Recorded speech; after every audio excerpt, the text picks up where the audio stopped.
What's good? What's good? I am back. Yours truly, the one and only Paul Pickett, host of the Paul Pickett podcast.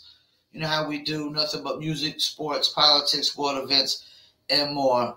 This is episode, 106. Episode 106 of the Paul Pickett podcast. We just hit episode 100 recently. Just did a press release. Definitely got an ad running every single day on Google and whatnot, which I just adjusted yesterday.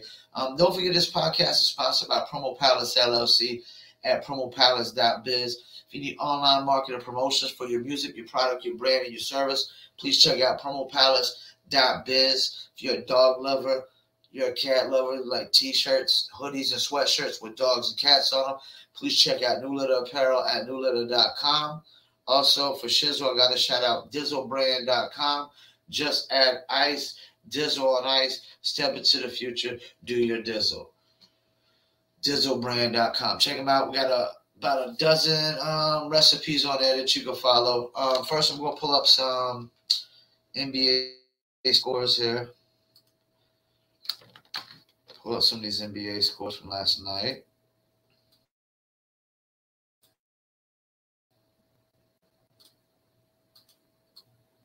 Give me 1 second here. Oh, man.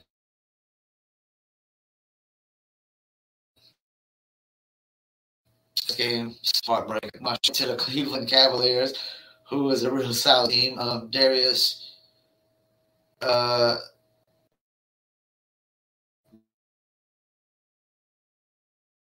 just Cleveland is looking very good. And Charlotte, we're still a young team. We need to make some moves, get ready Gordon Hayward, and we need a real legit center as well. And maybe another forward. Boston beat Detroit. Toronto beat Atlanta. Atlanta's been hot of late, but Toronto's been hot of late as well. And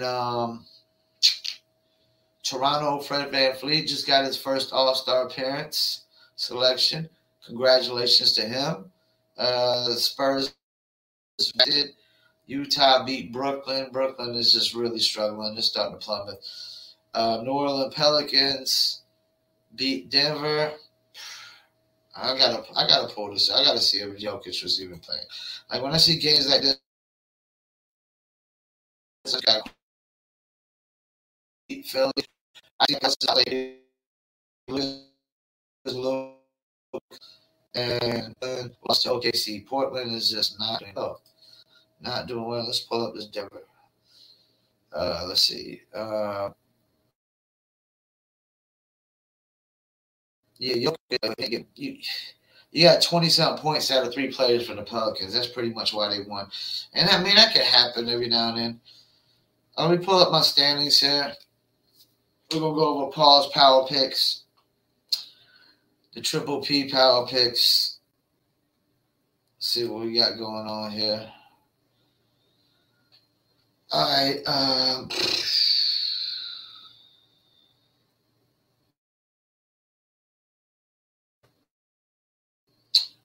It's the same, but I'm going to go over them. Number 1, Phoenix Suns. Number 2, Golden State Warriors. Number 3, Memphis Grizzlies. Number 4, I'm going with the Miami Heat. Even though the Bulls are number 1, it's just, I don't know, man. Something about the Bulls. And they still number 1. They've had injuries up and down, but I think when it's all said and done, it's going to be – I got to see if they can just get past the first round. So my number 4 is the Miami Heat, and my number 5 right now is the Cleveland Cavaliers. Evan Mobley, Garland, Allen, Lloyd Markkanen. Look out for them to be making some kind of trade here soon. Rumors they might be going after Eric Gordon, which – Eric Gordon coming off the bench for them. Or actually, I don't know if they'll come off the bench. No, he'll start. Eric Gordon, Garland, Mobley, Markkanen, and Allen. Oh, man, that'd be a nice starting lineup. And then they'll have Kevin Love and Cedi Osman coming off the bench. And that I think his name is Accor. So, yeah, that's my Paul's power picks. Phoenix number 1, Golden State number 2, Memphis number 3, Miami Heat number 4, and the Cleveland Cavaliers number 5. Who would have thought the Cleveland Cavaliers would be third in the East before the season started, and the Bulls would be number 1? I don't think nobody saw that coming. Now, let me see if there's any. I don't think. I thought it was already, but I ain't seen nothing about it on. Oh, Blazers traded Powell and Covington. What the Blazers really doing here?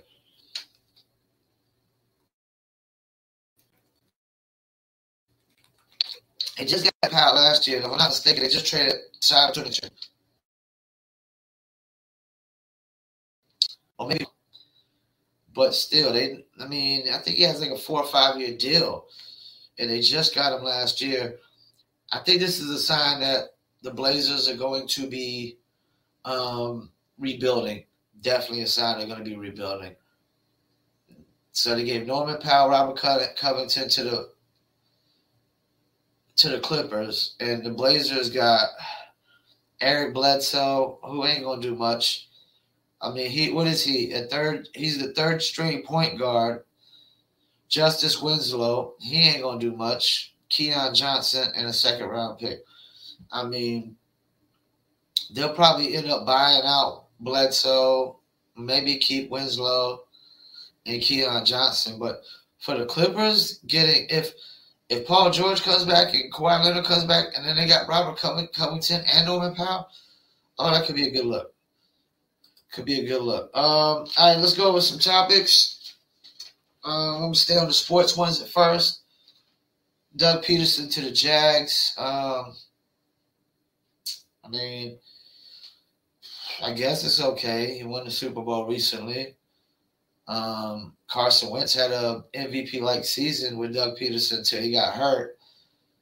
Because Trevor Lawrence was looking like the guy they were saying looked like the sure pick coming out last year. And the guy that looks like the sure pick coming out last year is probably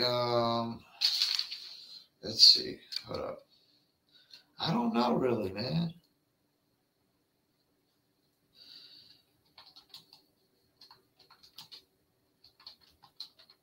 But I really don't know, man. I mean, a lot of the guys this year didn't,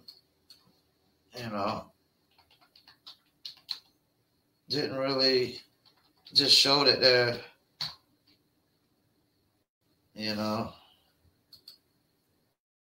like they really just have what it takes. I mean, because Fields, I don't know. I ain't seen enough. Trey Lance didn't even play. Matt Jones, I don't know. Man, let me look at this quarterback list real quick. Let me go over this quarterback list real quick. Matt Jones, Trevor Lawrence and Matt Jones are the only ones that started. And Zach Wilson. None of these guys from this last year you could say is a sure thing.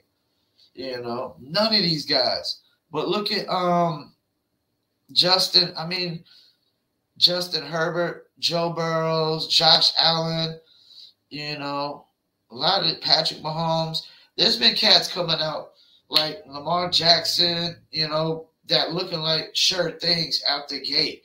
And I think that's why a lot of these NFL teams are giving up on quarterbacks easier and quicker nowadays, because you got cats like Patrick Mahomes coming out and going to the AFC Championship his first full season.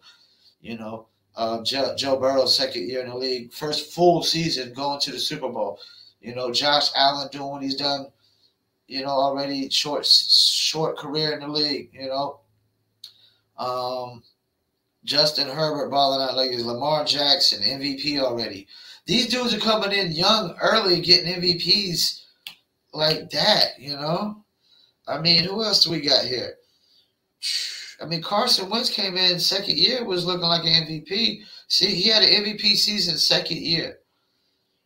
Joe Burrow, second year, like Patrick Mahomes, second year. Russell Wilson, if I'm not mistaken, was in the Super Bowl his second or third year. These guys, I mean, you could tell nowadays, man. You could tell in a season or two of these guys takes to be in the NFL. And it's all valid to move on from them. Yeah, they might go somewhere else and might do all right. But, like, look at Ryan Tannehill. I mean, he didn't do too well at the Dolphins. He's doing good at the Titans, but he's not great. He's not great. He's just a good quarterback, man. Yeah, so next year, I don't know who's really going to be balling out next year. So Doug Pederson to the Jags might be a good thing. You'll know in the second season if Trevor Lawrence is a sure thing. I know that much. We'll know in the second season. All right, let me get into this. NFL, they're looking bad, man. They got the racial and sexual allegations. Hugh Jackson came out and basically he didn't really say that a team came to him and asked him to do the same exact thing that Brian Flores is suggesting, but it's something in the lines of, losing games intentionally. I mean, we've seen teams in all sports do this forever, man. Like, you could tell when a team is trying to lose games intentionally. The Houston Rockets right now are literally trying to lose games intentionally. That's why they're sitting John Wall. They got a $40 million player sitting on the bench because they're trying to intentionally lose games. This happens all the time, But it's one thing for a team to just trade everybody off, to trade all their good players away, or to just bench their best players and just so the young players can play and they can lose games. It's another thing to try to pay a coach to lose games. That you can't have in the league. You can't have no owner telling coaches they'll pay you $100,000 a game if you lose the game. We can't have that. Not in any sport. It's one thing now to when you sit there and the Houston Rockets are sitting John Wall, I look at it as a strategic move. But when you talk about bribing coaches to lose games, that's a whole different ballpark. It's one thing to sit John Wall because you really want to trade him anyways, and you just want to rebuild, and he doesn't fit your rebuild. That's one thing, but it's another thing to be paying coaches. And if this is true, the owner, that owner, he got to go. I don't know, to be honest with you, was Hugh Jackson's remarks and allegations, I don't know that I believe him. Because this is the thing. It's like, why does this happen a lot when one person comes out and says something and everybody wants to come? Why you didn't have the balls to say nothing before, the guts to say nothing before? Why now you say something? When you're not coaching nowhere, I don't think. I could be wrong. Hugh Jackson could be an offensive coordinator somewhere, but he's not head coaching nowhere, and he probably never head coach ever again. But it's kind of like the Bill Cosby thing, when some of these allegations or Deshaun Watson things, some of them might be true, but all of them, no. So that's why I don't know. Brian Flores, true, possibly. Hugh Jackson, I don't know, because now it's like, it's always like this when one person comes out on something, then everybody wants to come out. But all of them are never really 100% credible, Because I guarantee we'll have somebody else come out too. We'll have a couple more come out. And might say something on the lines of what Hugh Jackson said, but not necessarily exactly what Brian Flores said. Because what Hugh Jackson said, I don't know the exact details, but it wasn't like 100,000 a game offer to lose games. It was some other on the lines of some other kind of trying to get him to lose games. But how can you even? Another thing is, how can a coach intentionally lose games when players are playing? Players still might go out there and just whoop the hell out of some team just because they're better. So like all of this is really crazy, man. But NFL's not looking good right now. NBA's actually looking a lot better right now. They're looking a hell of a lot better right now, even though NBA, they got some flaws they got to fix too as well. But things like this just makes the NBA start to look better again. Because NBA definitely is hiring more black coaches. They're not having as many sexual allegations going on. And when you got all these things going on at once, it doesn't look good. It just doesn't bode well, for your business, your brand. The, sexual allegations and racial allegations, I mean, that's not good, It's just, that's the thing. If you just got to have fairness in the workplace and, don't be trying to hit on people at the workplace. Go hit on people outside the workplace. That's what we need to do in society. Don't hit on people unless the woman hits on you in the workplace. Don't be hit on the workplace. Hit on people women outside the workplace, and we just need fairness in the workplace. You know what I'm saying? In the NFL, you would think and I've heard people say the Rooney Rule was working, but now apparently it isn't. I'm thinking they need to switch it up and make the first interview always be the black coach if they're going to have this Rooney Rule in place where you have to interview. I don't know if it's multiple black coaches or just a black coach, which is crazy because, if you're going to have the Rooney Rule in, just this idea that you only should have to just interview one black coach is really ridiculous. It should be 2 or 3. There is the same amount of same amount of white coaches that you interview. It should be the same amount of black coaches. This idea that just you have to at least interview one, that's just a loophole, really. That's just a loophole that they put in place to really make it seem fair, but it's really not. It's just a cover-up, really, when you think. So, no, the Rooney Rule is bogus. It's bullshit. It's bullshit when you think about it because it should be the same exact amount of black coaches as white coaches, and we probably should be interviewing the black coaches first. So there can't be no situations like the Brian Flores situations, which definitely is unfair. So, yeah, NFL, I'm still going to watch the NFL until they get once these sports just get so too political, because that's one thing I don't like. I don't like politics in my sports. And this ain't really, the racial and sexual allegations ain't politics, but NFL and NBA is known for taking political stances.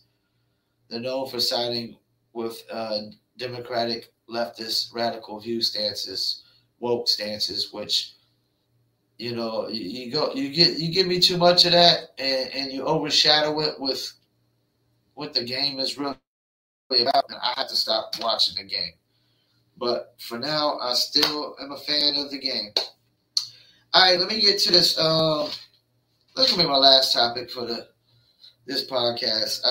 This topic is so ridiculous. I don't know if some people seen the video. I seen the video. This fight at Golden Corral. They say it was over steak shortages. If I'm gonna fight over any food shortage, it's not gonna be a steak shortage. Steak is overrated. First of all, let me repeat that. Steak is overrated. Highly overrated. It's so overrated. Steak is so overrated. Maybe a thin steak, like a sandwich steak is okay. But like these big old thick steaks, it's overrated. You gotta sit there and chew on them there, a piece of steak forever. It takes forever to even finish a damn steak because and they don't digest like ground beef would digest because it's just so thick. You gotta chew on it forever. Steak's overrated. If I gotta fist fight over a food shortage, it's gotta be like bacon or something. Like bacon or like maybe like a Chick-fil-A sandwich or something. A Bojangles biscuit, sausage biscuit or something. But like, you know, I mean, I'm gonna fight over a shortage of pizza, slices of New York style pizza before I fight over a steak. And just this idea that we're fighting over a shortage of steak at a restaurant. I mean, just go home and make a steak. It's not that serious. It's not like the world is completely out of steak. Like, you start fighting over food when the restaurants don't even when you start the day you start fighting over food is the day the restaurants don't even got any they don't even got any more food getting delivered to the restaurants anymore because there's a shortage of food everywhere. It's the day that grocery stores are the only places that have food because the restaurants aren't getting it no more. Everybody's got to go raid the grocery store. That's when you start fighting over food. But this idea, we're going to fight over steaks, you know, when, yeah, there's shortages of things going on. Yeah, I go to the grocery store some days and there's no juices. There's no whole milk. And I don't like 2% or skim milk, you know. So I got to go with vanilla almond milk. That's the only milks I drink. Full whole milk and vanilla almond milk. So, like, if I don't got whole milk, then I go with almond milk, you know. But I get almond milk anyways while I have whole milk. So I have both of them at the same time, you know. And if I run out of whole milk, I drink my almond milk as my backup. But I don't know, man. Like, fighting over steaks, man. Like, come on, man. We're not at that point yet, man. You know, you act like we're at the point where we all got to eat ramens and peanut butter sandwiches and grilled cheese, you know. And I'm not going to lie, I stocked up on some ramens and things like that, you know, peanut butters and ramens and stuff like that. Because if it does get to the point, you know, like these food shortages I'm seeing, if it does get to a point where I go to my grocery store and I see a whole aisle and there's no food on there, like you see, I've seen the videos of grocery stores, you know, on TikTok and Instagram, and the whole aisle, there's nothing on the aisle. It could be a whole bread aisle and there's no bread, or a whole whatever aisle it is. It's nothing on the aisle. If I get to that point in my grocery store, yeah, I'll start eating peanut butter sandwiches and grilled cheeses and ramen noodles, but I won't be fighting nobody over no damn steaks. Steaks are so overrated anyways, you know. I mean, damn. If it's the, you know, like, that's the thing, man. Like, if it's the last burger on the planet, man, then maybe we could fist fight. You know what I'm saying? Last bacon cheeseburger, you know, last slice of New York style pizza, you know, last slice of, last Chick-fil-A chicken sandwich with some waffle fries on the side. Yeah, man. You know, it's the last Bojangles, you know, sausage biscuit on the planet. Yeah, I'm going to fist fight somebody over that shit. But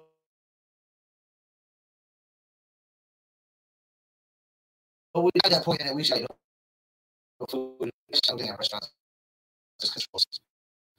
And then it got to the point, it wasn't even about steaks no more, because they were fighting, they were throwing baby chairs at each other, baby seats and baby chairs at each other so much that it got to the point where they were just fighting because they were just to be fighting, just to keep fighting. I mean, and Golden Corral ain't that great anyways. I mean, it's okay.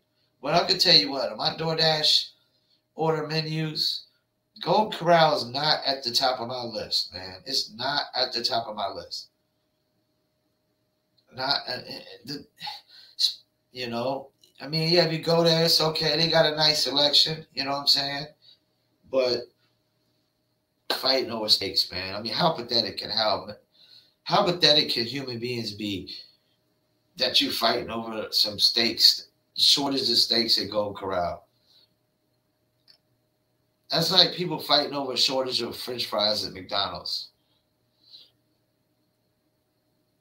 I mean, really, that's what it's like. Fighting over a shortage of donuts at Dunkin' Donuts. You know. Everybody, that's like people fighting over a shortage of chicken sandwiches at Chick-fil-A. That's what it's like, man. It's pathetic. It's miserable. I would never want to be that kind of scumbag of a human being. Like all of them. They were all complete scumbags. Poor, useless, miserable,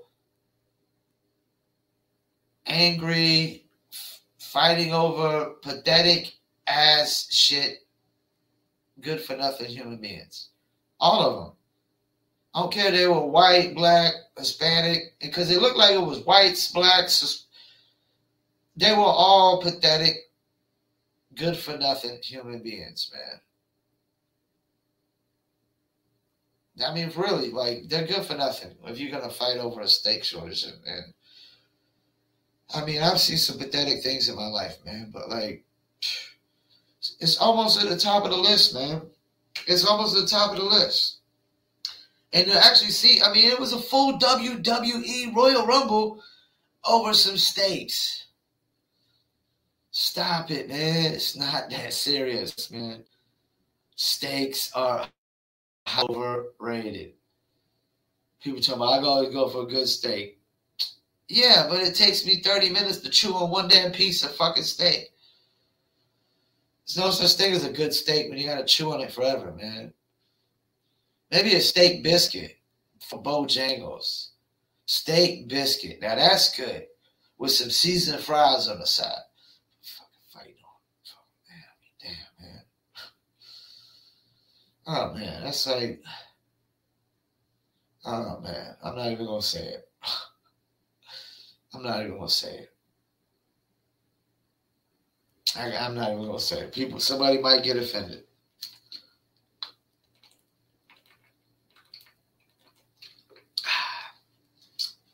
This is crazy, man. Like fighting over some steaks and cold crap, man. All right, man. I want to thank y'all for tuning in. I just still can't wrap my head around it. Like, actually, me and my, friends going to Golden Corral and, deciding to get in a Royal Rumble, because steak shortage. I just really want to know how it broke down. Like, like somebody goes to grab a steak and somebody snatches it from them because it's the last one.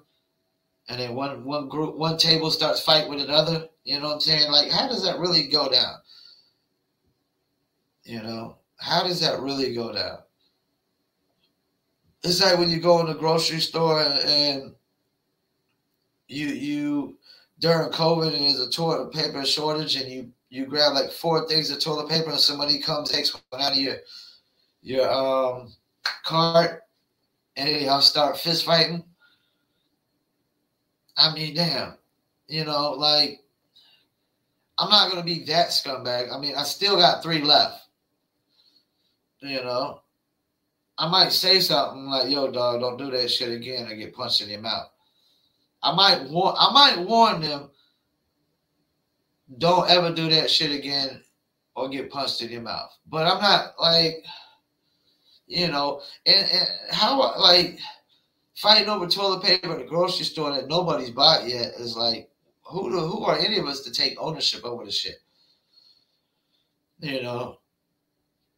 But I guess at Golden Corral, you paid paid up front. So you're going to go ahead and just try to take ownership of all the steaks in Golden Corral because there's a shortage, I mean, and there was like plenty other, like, it was still like chicken, baked chicken, fried chicken, meatloaf. Like, there's pizza, there's burger sliders. I mean, there's all types of other stuff on there. It's an all-you-can-eat buffet. We're going to fight over one freaking item. One freaking item. Like, the most overrated item of all. Click now, hit that subscribe button, hit that like, hit that follow if you're on Instagram. Hit that follow, YouTube, hit that subscribe. I want to thank y'all for tuning in. Don't forget the audio version of my podcast goes to Spotify, Apple, Amazon, Deezer, TuneIn, Slacker, Stitcher, iHeartRadio, Player FM, and much more. Also, we have now uploaded a podcast to Rumble. 100 of the episodes are on there. I got to upload my 4 or 5 new episodes. As you see, I done nailed the podcast banner to my wall. So we got it thumbtacked up to the wall now. We took the podcast banner stand down. That gives me more room back here and whatnot. And it just keeps my banner at the level I needed to be. Anyways, just more level and whatnot. And it just covers that wall. Looks good. But, yeah. So, you know how we do. We're going to keep it moving. Keep coming up with new topics every day of the week that we do this podcast. I know I did say I was going to start doing it one day of the week, which is coming. I just hit episode 100 and just did the press release and all that. And I had to get all my content caught up on Rumble. I had to get and as soon as I get that caught up, the Rumble caught up, and my audio version caught up, I think within the next 30 days, I should be going live every day, and I should be pre-recording every day to distribute to Spotify, Apple, Amazon, Deezer, and YouTube, and Rumble, and Instagram TV, and Facebook, and we'll probably be going live on Twitter every day. Probably go live on Twitter, because Twitter doesn't really allow us to upload the whole video. We would have to upload in sections and pieces, and that's the thing. I just do one episode. That's it. I don't cut up in sections because I don't really have guests yet, and I will have a guest on real soon. I plan on having a good friend of mine who's a comedian, Byron Brooks, out of Baltimore. I used to work with him here in Fayetteville, North Carolina, back in my Fazoli's days, making that fast food Italian, being the number one dude in the kitchen. I was bitching in the kitchen. Nobody could ever take me out in the kitchen, man. No matter where I work, I was numero uno in the kitchen. No managers could take me out, no employees, none. If they say otherwise, they are lying. I'm the hardest working man at everything I do. And let me tell you why I know I'm the hardest working man in my business. Because the day after I had surgery from getting hit by a car, I dislocated my shoulder, broke my femur in my leg, and broke every foot of my toe. The day after I had surgery, I was doing music promo for my clients. I was working on orders for my business the day after surgery. Nobody on the planet's doing that but me. I'm a rare breed, man. That's why it's New Litter all day, every day. So check out newlitter.com. Check out Promo Palace LLC or promopalace.biz. And last but not least, for Shizzle, I got to shout out dizzlebrand.com. Just add ice, dizzle on ice. Stay in the future, do your dizzle. Dizzlebrand.com. We got about 3.5 bottles. Got a new Dizzle hat coming on the way, some new merch and whatnot. Of course, this is a new little apparel shirt. Money never sleeps. And we also got shirts that are not dog and cat related as well. We got the Money Never Sleeps, Work Smarter, Not Harder, Don't Watch Us Work. And we got the Paul Masson couple of tees. Damn, I missed the golden age. And we got new t-shirts coming as well. All right, thank y'all for tuning in. I'm your host, the one and only Paul Pickett, host of the Paul Pickett Podcast, a.k.a. the Common Sense Podcast, a.k.a. your source for music, sports, politics, world events, and more. Peace, and I'm out.